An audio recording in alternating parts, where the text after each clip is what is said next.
Um, we only have a couple more weeks of this quarter before we shift again to new teachers and new topics, new opportunities. In line with that, as I see Doug coming in, I'm going to be gone this coming Sunday. My family and I are going up to Polishing the Pulpit in Tennessee. Spending a couple of days up there, so I won't be here this coming Sunday, but Doug has agreed to fill in as we're coming to a close of the book of Kings, and he's going to be looking at Josiah and some of those other people around them, and then our last week, we're going to be looking at the fall of Judah.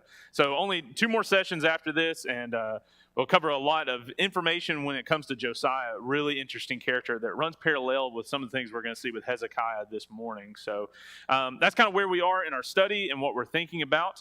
Before we dive into the story of Hezekiah, let's spend a little bit of time in prayer, and then we'll deal with the text. Let's pray together. Lord our God, we come before you grateful for this day. Thanks for allowing us to be here to study your words. Whether it's us in this class or any of the other members in other classes, thank you for the opportunity that we have to carry your word with us, not only in our hands in a physical way, but also in our hearts, as you have allowed it to be a sword that cuts deep into our lives and our souls so that we can live it out. Help us to learn something today that we can share with others that may need some encouragement, that may need to know something about you that they don't yet. We love you very much, God, and we praise to you in the name of Jesus. Amen. So as I said, our task this morning is predominantly going to focus on the story of Hezekiah. We kind of came to an abrupt end last week as we were looking at those quick kings, coming together where they had those little short reigns there in Israel leading up to the exile of Israel, the northern kingdom. And remember that Assyria has come in and they're the ones that have wiped them out. So if you're following along, and I hope you took the challenge to read 2 Kings chapter 17, where you get to see God's heart breaking. And I dare say if you read it and you've been following along and you understand God's struggle, but also the opportunities that he has taken with these people to try and lead them back to where they need to be, it causes our heart to break. It makes me think, man, how can we be better? How can we be more dedicated to God and be like some of these kings that are in Judah where they are making reforms and doing things on behalf of God where a heart is set on God like David. But there's even those little glimpses that we saw of Israel, these northern kingdoms, the northern kingdom with these northern kings who at times started doing what was right, but they would not go all the way. And it's such a challenge for us in our lives. We need to go all the way with our faith, allow it to change and permeate every aspect of our life. And the key character we're focusing on today is Hezekiah, that does some incredible things when it comes to changes in Judah. We're going to learn about his father. We kind of glossed over him, and so we'll backtrack and get some fast facts about Ahaz, and that'll lead us to understanding the story of Hezekiah a little bit more. So if you're following along with these kings, you're looking at the line that we've seen so far. And Nick did tell me that he's working on getting this focused. So you're just going to look at colors and just know that these are the kings up there. But anyways, so we've come through the dynasty of Jehu. He was the one that started making these changes and working on behalf of God, but also allowed a lot of sin to start coming through. He was usurped by Shalom that led to Menahem, that led to Pekah, and then finally Hoshea was the last king of Israel, where we get to 2 Kings chapter 17, where Israel is taking into Assyrian exile. So they're no longer on the scene at all. And that's going to take us over here next to our kings, where we saw Uzziah. And it's interesting, if you're wanting to kind of put the Bible together in chronological order, I would encourage you to do this, specifically when you get to the books of the prophets, because, we sandwich them in at the end of our Old Testament, it seems like, and we just think that maybe they come in line together. Maybe we don't even have a sure footing of what's going on. I would encourage you, go to these prophets and read just the first couple of verses, and you will find where they fit into the chronology of what we're talking about. Specifically, we're going to be seeing the character of Isaiah. He's not a minor prophet, he's a major prophet. And a major prophet is they just wrote a longer book. That's what makes them major. And so Isaiah, if you read the first few verses, it says during the reign of Uzziah and Jotham and Ahaz and Hezekiah, Amos, Hosea, these other writers, these other prophets, they're going to do the same thing. So if you're wanting to line them up and you want to get a little bit more of an insight on how God feels with the kings of Judah and a little bit of the kings of Israel, because it'll have some crossover there, read the first few verses and you'll go, that's how it fits into 2 Kings. That's where we are. But a lot of the prophets that we have at the end of our Old Testament, because we've been looking at prophets this entire time. They've been popping up in our stories, but these longer writings, whether the major or minor prophets, you can fit them into the kings that we started looking at last week and what we're considering today. And so it's good just to have all that converge together where you get God's perspective, but God's emotion from a lot of different angles. You get his love, you get his justice, you get his anger, you get his patience, you get his compassion, and all these writers are coming out and they're sharing that. And so it's so interesting to line them all up that way. And so as we're coming through here, we are making our way to the very end, which is the end of Kings, but it's also where Judah is going to be led into exile, and that's going to take us into a whole nother section of the Old Testament and chronology. But we've kind of looked at Uzziah. We're going to hop into the story of Ahaz, that is the father of Hezekiah, and that's going to give us some context for what we're considering today.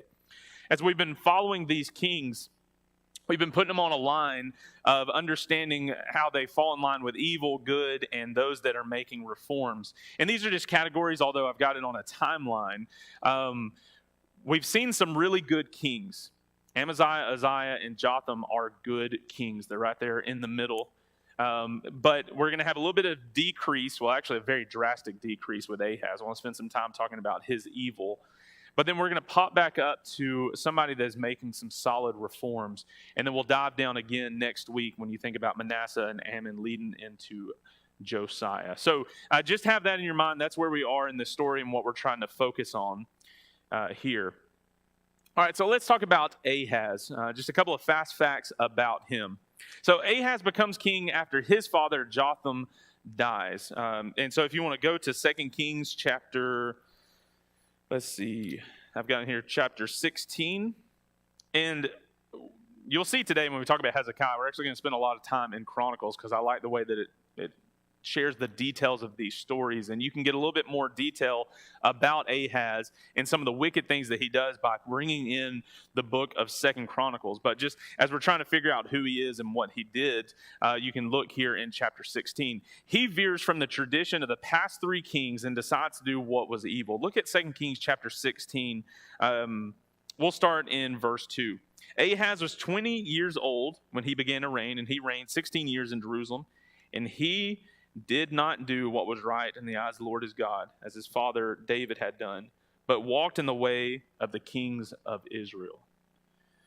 There's been a couple of times where we have seen kings of Judah be so wicked that they are described like a king of Israel. Sometimes it'll just say that they were evil and they did not do what was right in God's eyes. It's a whole nother category when it is said, you're like the kings of Israel. Now, Israel is going to be off the map in the next chapter for us, but it's right here at the cusp of them ending. But he is described as one of the kings of Israel. And this is what he did. He even burned his son as an offering, according to the despicable practices of the nations whom the Lord drove out before the people of Israel. That's what's happening here. You've got this king that has gone so far into pagan worship where he is offering his child as a sacrifice. Now, we're going to see Hezekiah that's going to come along, and I think if you look at some of these practices and you look at their views of it, this was probably his first son that he offered up this way. This is where you can read Isaiah and Jeremiah and some of these other people that talk about the god of Molech, where people will cause their children to pass through the fire. Essentially what's going on, a god like this that they would offer their son, it would be a big bronze image, have a head of a bull, and it'd be a bronze image that had a skirt around the bottom of it, and it would sit out with its arms like this, and they would light a fire underneath it until the whole thing became hot and molten, and so they would take their children and they would put it into the hands of this god and just watch their children burn in its hands. That's how they'd offer sacrifices. Specifically, there was a location outside of Jerusalem where this kind of practice was done, and there's all kinds of different archaeological evidence to tell us what was going on. You can even read different writings where the people would go down to the valley of Hinnom. We also can take it and swap it over to the valley of Gehenna. And you can see Jesus playing off of some of that context when he talks about the topic of hell and the weeping and gnashing of teeth. You think about these people going down to the valley of Hinnom to worship by offering their children as this sacrifice. and watching them burn alive. It was kind of the Valley of Hinnom was this refuse pile where it would this is where you take all of your trash outside the city and you would burn things out there. This is where they would go. And this is what Ahaz decides to do. It shows how far he veered from his father and his grandfather and his great-grandfather before him. In verse 4, it says this about him. And he sacrificed and made offerings on the high places and on the hills and under every green tree. Everywhere that he could find a place to worship another god, that's exactly what he did.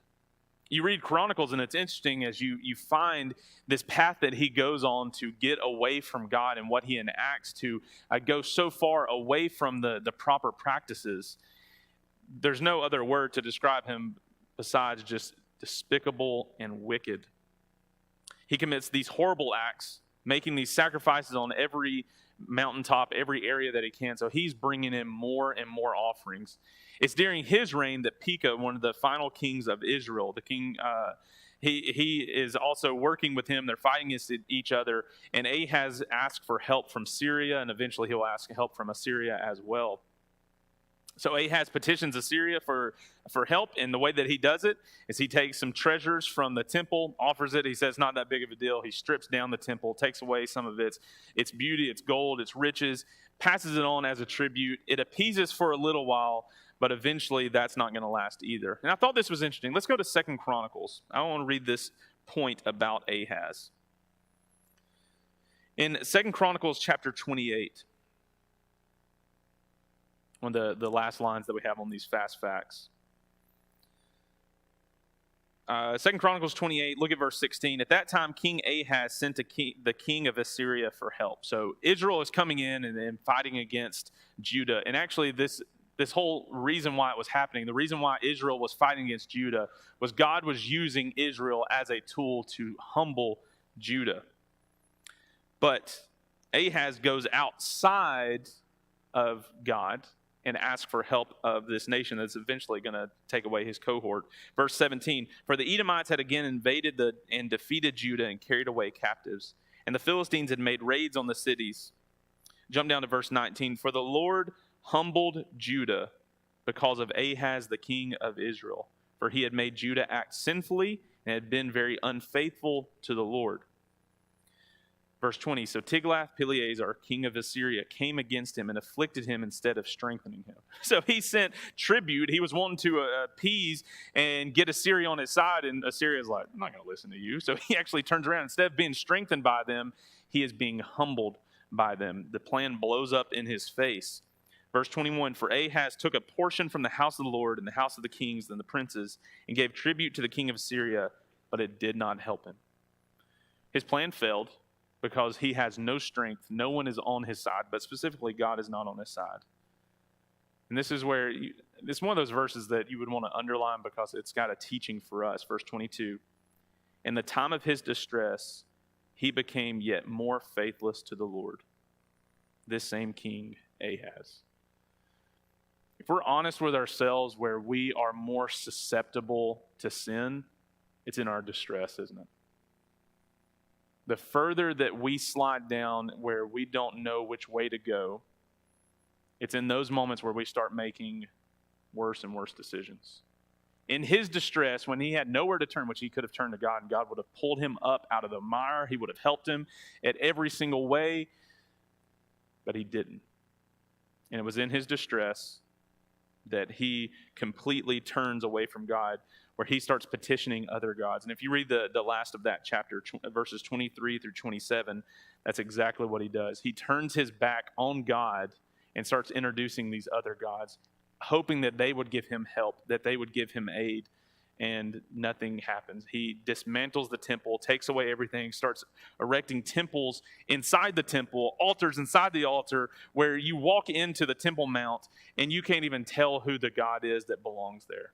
Remember, there was the singular focus in Jerusalem that this is where God's name can be found. But now, during his reign, if you were to walk in, you know what you find? Multiple names of multiple gods. Nothing to the one true God. That's how far Ahaz has plummeted. That's how far Judah as a nation has plummeted. And that's what takes us into the story of Hezekiah. I do have this Fast Facts card about him, but we're actually just going to go through his story in its entirety. But just so you can come back and reference this, I'll pop it up just for a second. But looking at his reign, it's between 715 to 686. And still in line with the Davidic dynasty. His father is Ahaz. We're mostly going to be looking at 2 Kings 18 through 22, but a lot of this is going to be coming from Chronicles, where it expands a certain portion of his story. So just know that's the fast facts, but let's get into a little bit more detail about Hezekiah. All right. So Hezekiah, he's one of our reformers. If we put him on our charts, he's one that brings about revivals and reforms. I like the word reform. Here's some things that we know about him. He becomes king after his father dies, just of a natural death. And Ahaz has left the kingdom in a very, broken and ravaged condition. As we see in, let's go back to 2 Kings.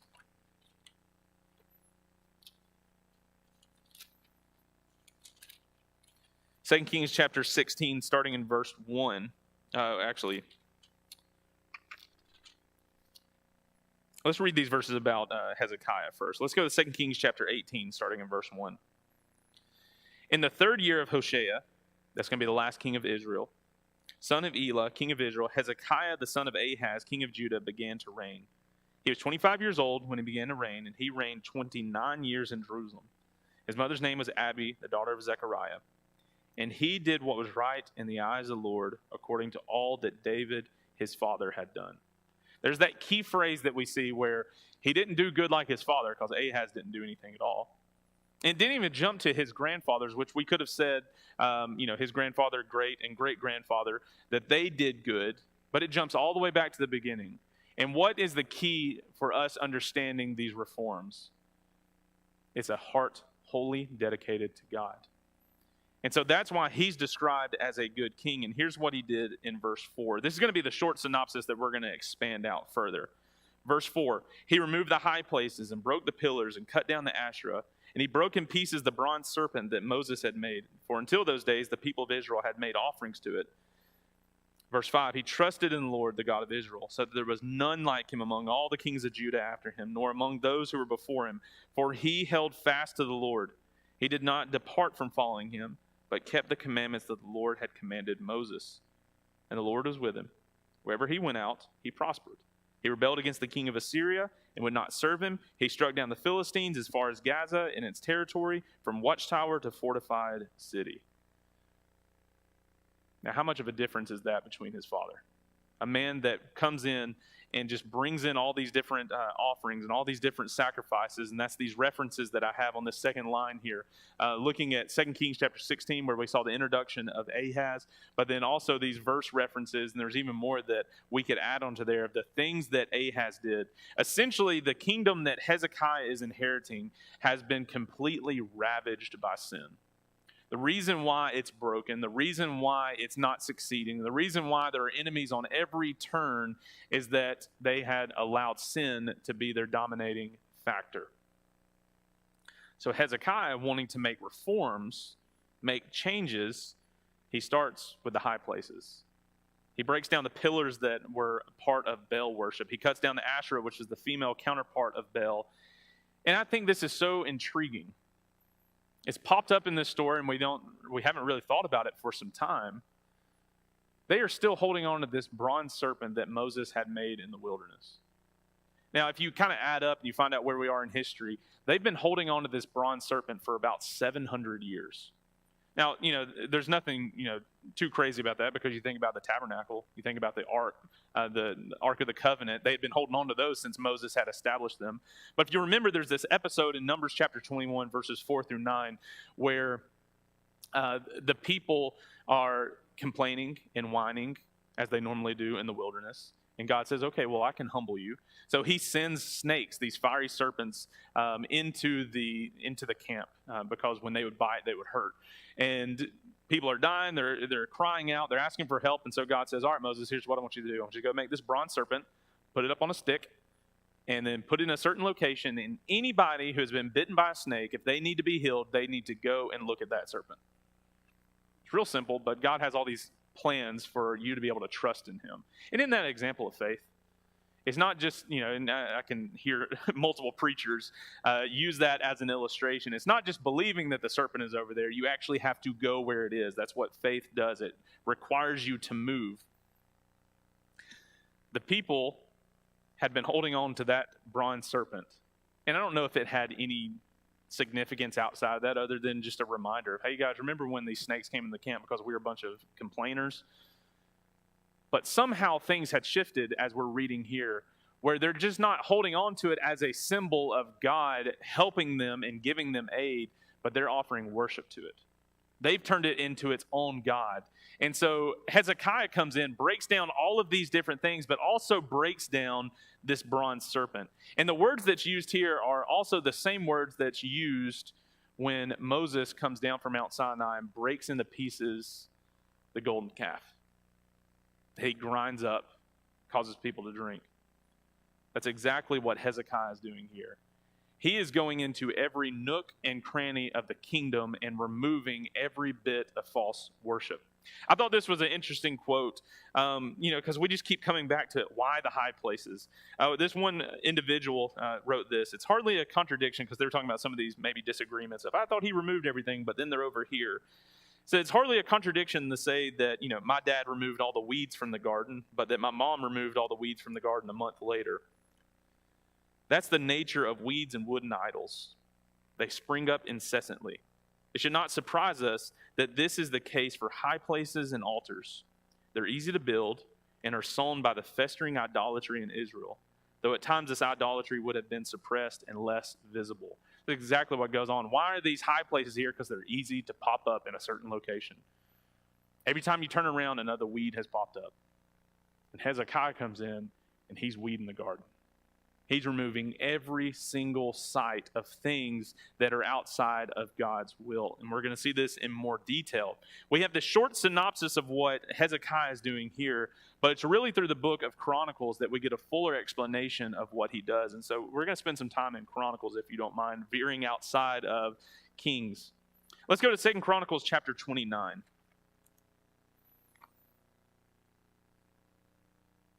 We're going to start in verse 3. There's a few key moments in Hezekiah's life or in these reforms that he does that we should pay attention to. 2 Chronicles chapter 29, starting in verse 3. In the first year of his reign. Underline the significance of that. The man is 25 years old when he takes over after his father. We've seen other kings like this where they were even pushing out their mother or their father, whoever it was, so that they can do what is right. In the first year, straight out of the gate, this is what he does. In the first month, no time at all. It's like he was waiting maybe for his father to be out of the picture.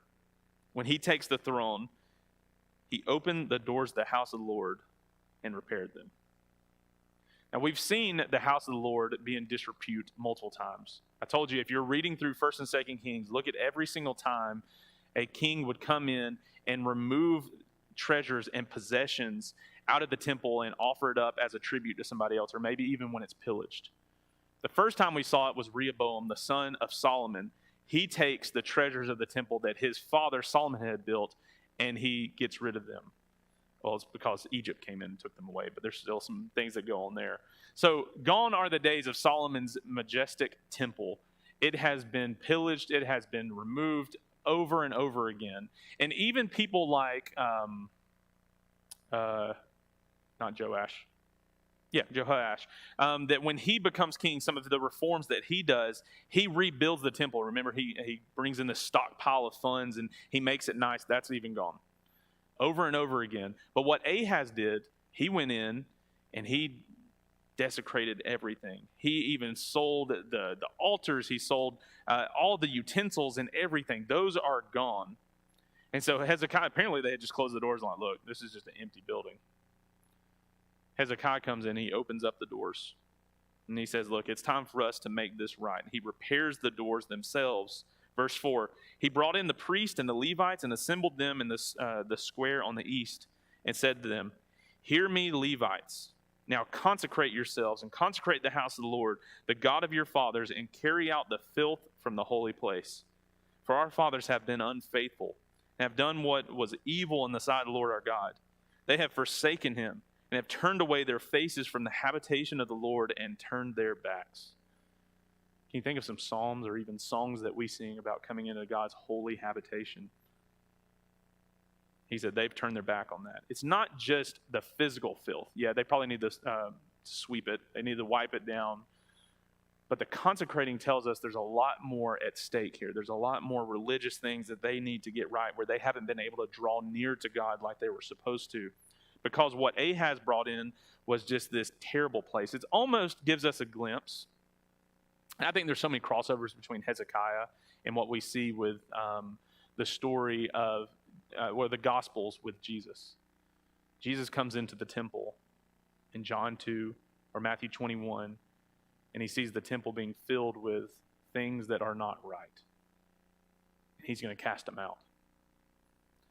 They're coming in, they're saying, look, we need to get this right. Verse 7, they also shut the doors of the vestibule and put out the lamps.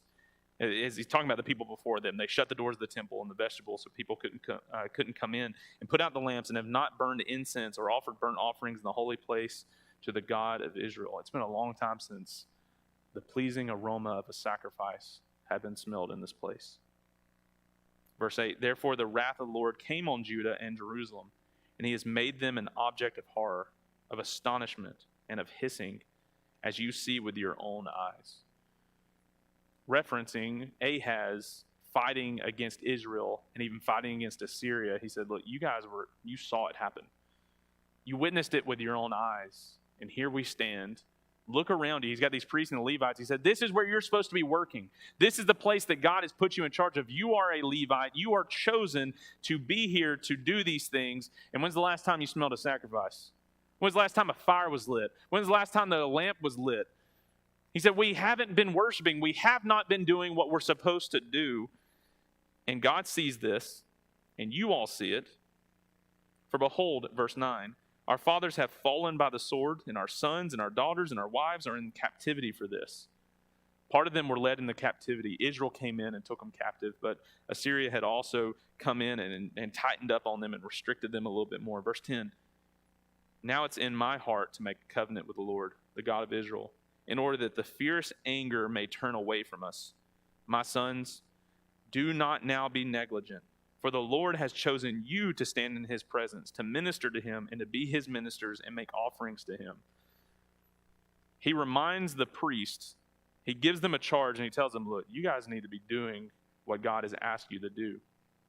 The priests and the Levites physically and ceremoniously cleanse the temple and prepare it for its proper function. And it's not just for them to work in. This is the place where God's name can be found, where all people from all areas can come to worship God. If you can't come to the temple to worship, where are you going? Well, Ahaz introduced all these different gods, all these different things. He said, you pick whatever you want, whatever flavor of God, whatever flavor of worship. If you want to offer your son as a sacrifice, you do that. If you want to give all your riches, you do that. If you want to follow after sex, if you want to follow after whatever this is, you go worship a God that fits that. Well, Hezekiah comes in and he says, we're done with all that. There is one place and one name where we will worship. And so he cleanses and he calls them to do it, to make the right decisions.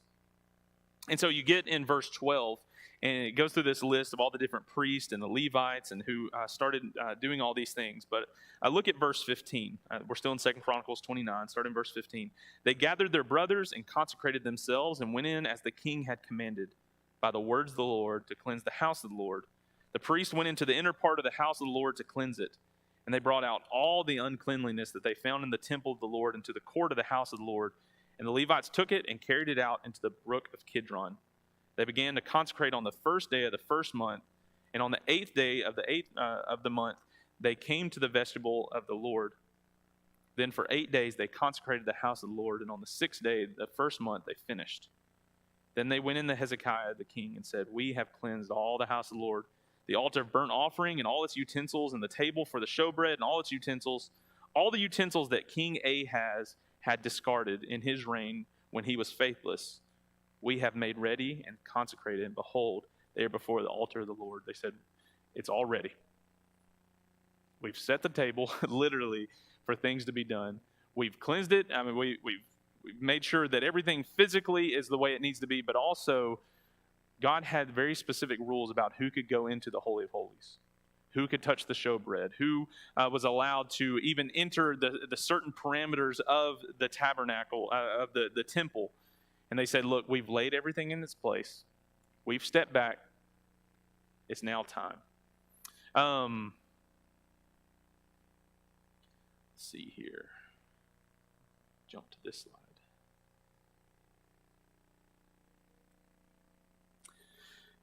So he starts these reforms. He opens the house of the Lord. He gets the priests and the Levites to cleanse the temple. But then he's going to ensure that temple worship is restored in the way that it's supposed to. And you can follow through with these verses starting in verse 20 and going through the end of the chapter.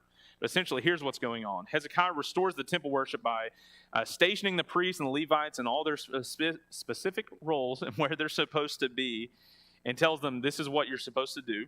This is what God has asked in the law. But then he also shows us these are some things that David instituted. And there's some neat arguments that we can make throughout those verses there. Just a couple little highlights of things that I noticed in here. They're preparing the temple itself so people can worship properly. But in order for them to offer worship to God, they have to have priests in place. This is very important for us to understand Jesus. Jesus is the great high priest. We do not have access to God without him being the high priest and the proper sacrifice. Just because they've got the building ready for people to be able to worship correctly doesn't mean that things are really the way they need to be. It had to take some time for the priests and the Levites to consecrate themselves. Let's kind of look through some verses here. Look at, jump down to verse 34. We're in 2 Chronicles chapter 29, verse 34. But the priests were too few and could not flay all the burnt offerings. So until other priests had consecrated themselves, their brothers, the Levites, helped them until the work was finished. For the Levites were more upright in heart than the priests in consecrating themselves. Now, this is all going to fall underneath the Levites. But there's these certain groups of what a priest was supposed to do and what a Levite, specifically coming from Aaron and down from there, that they were really the ones that were working in one area. The priests were kind of doing the day-to-day duties. If you wanted to offer a sacrifice, a burnt offering, you had to come in, and so flip over to Leviticus starting in chapter 1, and that's where you can see what you're supposed to do. You had your sacrifice. You were supposed to walk into the temple. A priest would come and take your offering. You would put your hands on it, signifying this is my sin that I'm passing on to it. This animal is actually dying because of me. They would cut the animal's throat. They would have to flay it. They'd have to field dress it, everything in the right way. Now, imagine thousands of people at a time, specifically something like the Passover, where every family has a lamb. How many lambs would that be? Hundreds of, especially during the time of Jesus, you would think about this, hundreds of thousands of people and families coming in.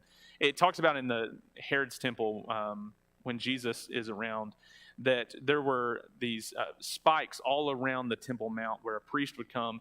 I mean, just one after the other. They would take one of these lambs, they'd hang it on the post, and they'd have to fix it. Then they're taking it right to the altar to have it burned up.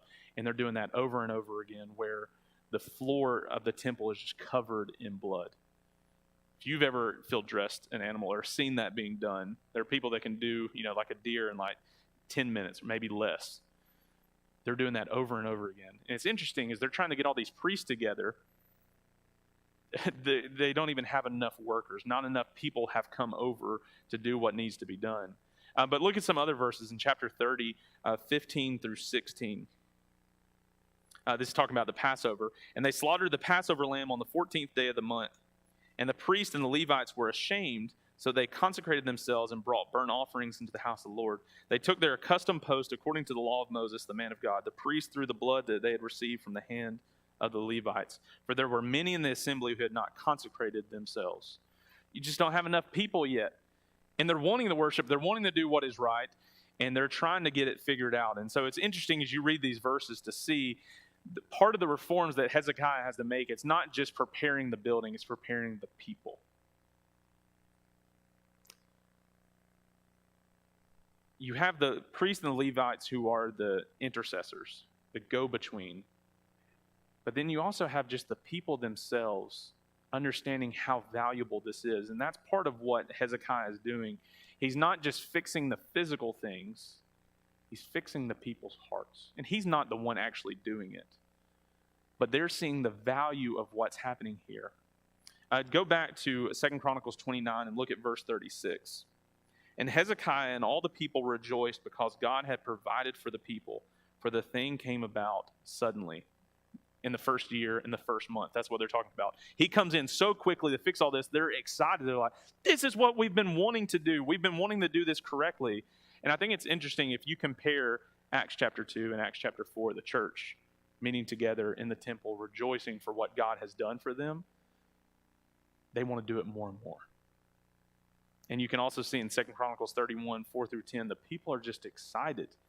And God is blessing them, and they have literally stockpiles of things. And they're like, what are we going to do with this? And they're like, let's just take care of each other. Let's do more for God in his honor, in his name.